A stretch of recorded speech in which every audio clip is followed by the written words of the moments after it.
शादी के बाद क्या मायका अपना नहीं रहता।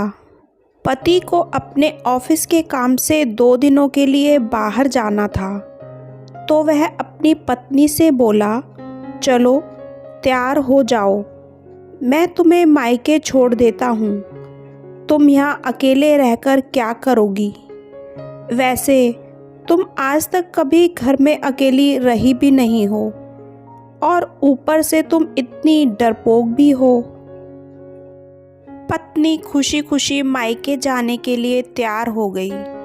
मायके पहुंची तो घर का दरवाज़ा खुला हुआ था। माँ और पिता कोने में चारपाई पर बैठकर खाना खा रहे थे। जब बेटी ने उनका खाना देखा तो हैरान रह गई। माता पिता चटनी और अचार से रोटी खा रहे थे। पास जाकर उसने अपने माता पिता से उनका हाल चाल पूछा और बोली, पिताजी, आपको तो कभी अचार और चटनी से रोटी खाना पसंद ही नहीं था, फिर आज क्यों? पिता बोले, बेटा, कभी कभी खा लेना चाहिए, क्योंकि इसका भी अपना एक अलग ही मज़ा होता है। उसने अपने पिता की आंखों में लाचारी को देख लिया। भाभी बाहर आई और झूठी मुस्कान बिखेरते हुए बोली, रहने आई हो?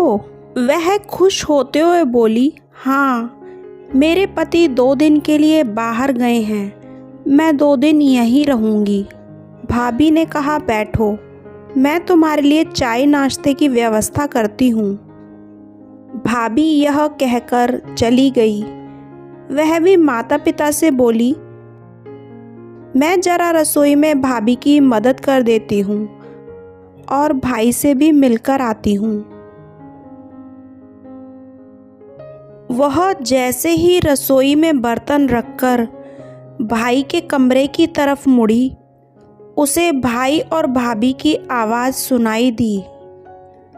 उसके पैर वहीं रुक गए। भाभी भाई से कह रही थी, तुम्हारी बहनें ब्याह कर तो चली गईं, लेकिन अभी तक मायके का मोह नहीं छूटा। जब देखो मुंह उठाए चली आती हैं। भाई गुस्से में बोला, यह उनका मायका है, यहाँ नहीं आएंगी तो कहाँ जाएंगी? तुम्हें इससे क्या दिक्कत है?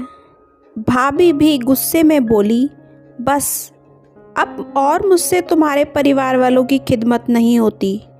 तुम्हारे माता पिता को साथ में रखा है, उन्हें 2 वक्त का खाना देती हूँ, क्या यह काफ़ी नहीं है? पर से तुम्हारी बहनें भी चली आती हैं। भाई भाभी के बीच की यह बात सुनकर वह एकदम सन्न रह गई।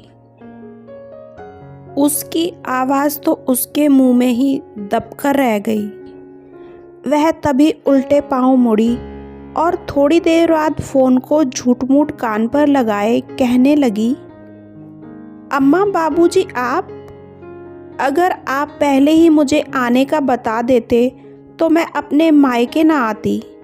चलो कोई बात नहीं, आप थोड़ा इंतज़ार करें, मैं जल्दी वापस आती हूँ। कहकर वह अपने माता पिता के पास गई। पिता उसको हैरानी से देखने लगे तो बोली, पिताजी, मुझे अभी जाना होगा। अभी अभी माँ बाबूजी गांव से आए हैं और घर के बाहर बैठकर मेरा इंतज़ार कर रहे हैं। उन्हें ऐसे कैसे छोड़ दूँ? अभी जाती हूँ, मैं फिर आऊँगी। आप दोनों अपना अच्छे से ख्याल रखिएगा। यह कहते हुए अपने आंसुओं को सीने में दबाए हुए और अपने आप को हौसला देते हुए वह बेटी वापस लौट गई। सच है कि मायका माता पिता से होता है, लेकिन कभी कभी माता पिता इतने बेबस हो जाते हैं कि मायका पराया हो जाता है। अगर आपको वीडियो पसंद आया है तो आप इसे लाइक करें, शेयर करें और मेरे चैनल को सब्सक्राइब करना ना भूलें।